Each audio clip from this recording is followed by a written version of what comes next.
a carpenter, a journeyman person carpenter. I've been in the construction trade for over 30 years. I have worked in industrial, commercial, and residential construction, and I've been fortunate enough to work in the United States and in Mexico. I actually started in construction at the age of 15 when I convinced my dad to bring me on one of the jobs, or more like beg, and that day didn't go very well. After he was done laughing, he said no. I continued to ask. I noticed the difference in the pay scale between my brothers working in the field and my sisters working in the office. I wanted the big money.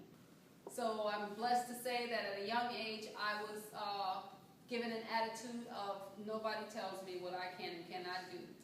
And I went out there, and there was a lot of embarrassing times. It gets hard, but you stick with it, and within 2 years, actually within 3 years, I journeyed out, and I had actual men calling from other jobs that we had been on, asking for me personally to come out and do certain tasks that they wanted done because they knew I would do a good job. So we've come from a long, long past of women being participants in male-dominated industries, particularly in the war effort of World War I and II, where the men went off to the military and the women stayed back to run the country. We have women iron workers. We have women tube benders. I'm just really proud of those pictures there that shows what we were doing while the men were gone. So the men came back from World War II. Most women returned to the home, but we returned with a different attitude. We had a more of an I can do this attitude. And that I'm not really sure, and I don't want to really just give my opinion of how that died down, but women had a different attitude. So in the 1960s, the government put together some organizations to help women to succeed and promote us in entering male-dominated industries. Some of these efforts were the DBA, the Disadvantaged Business Enterprise.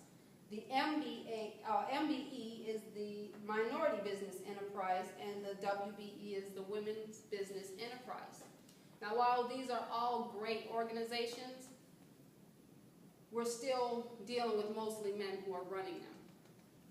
So as women, we have to stick together. We have to stick together and get out in these organizations. We have to get out there in the field. We have to get ourselves in every organization that we can, but then we have to pull each other up. We have to help each other.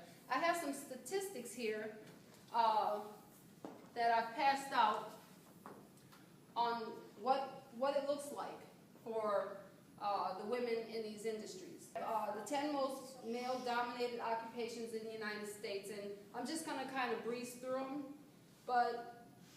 and these are the total number of people in the occupation and the share of women employees.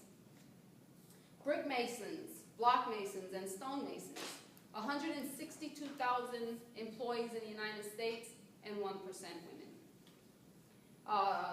Let's go electrical power lines and installers and repairs, 124,000, 0.3% women. There's a lot of room for growth here. We have a lot of room for growth and expansion. These women during World War I and World War II, this was our grandmothers, our mothers, and for some of you young women, your great-grandmothers. But they did it. They were out there. They lifted, they pulled, they tugged, and we should be proud of that. And we should not let their efforts go down in vain. We can do the same thing that men can do. Physically, we're not as strong naturally, but we can be, but then that's a whole different career in itself. So no, I'm just saying that we need to level this field out here.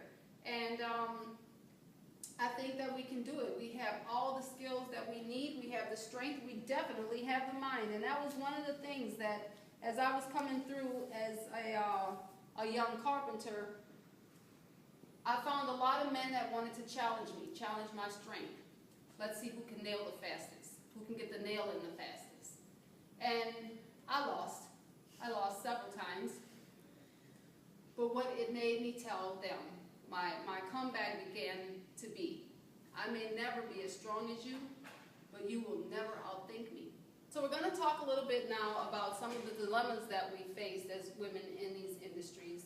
And the first one we're going to talk about is gender stereotyping. As women, we grew up thinking that if we toot our own whistle and ring our own bells that we're braggarts, we're show-offs. And so we've always been taught not to do that. But it is okay to know what you're doing.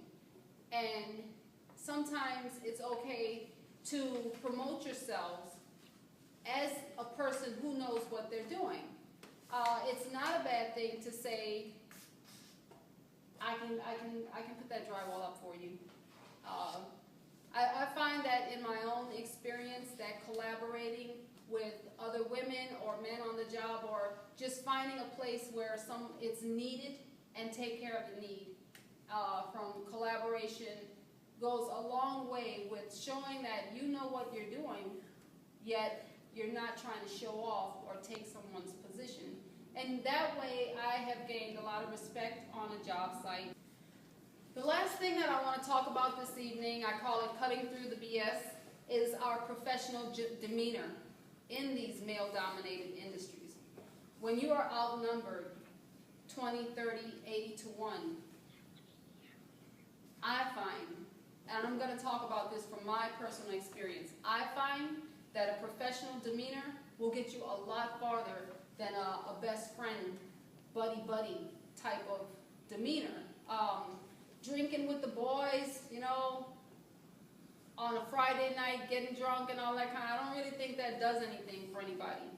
It doesn't help our situation as women, and I don't think in the long run it really helps your personal situation as far as a professional woman. Whether you are in a suit or if you are in jeans and, you know, your job is working in a coal mine. These are some of the things that I have found for myself to work for me. I don't use profanity. Whenever I show up on a job, I don't, and once again, my background is construction. I'm around a lot of profanity. I don't start off with profanity. I don't, matter of fact, when I hit a job, I barely talk at all. I am there and I make my presence known that I am there to work.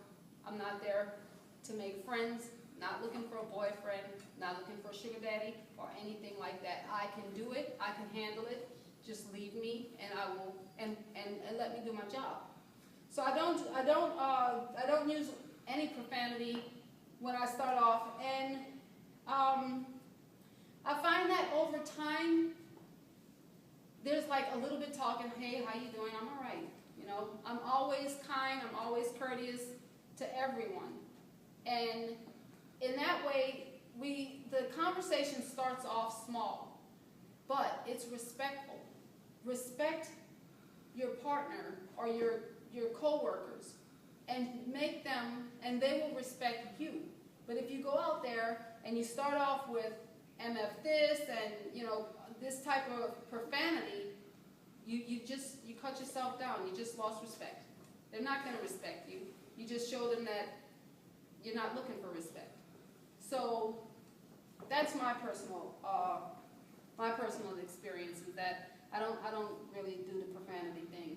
And the only time that I will use profanity, because I will say that in construction, hey, you hit your finger, you cut yourself, sometimes profanity works, but that's about the only time you'll hear me say a bad word, is that I'm in pain, something hurt. I don't wear form-fitting clothes.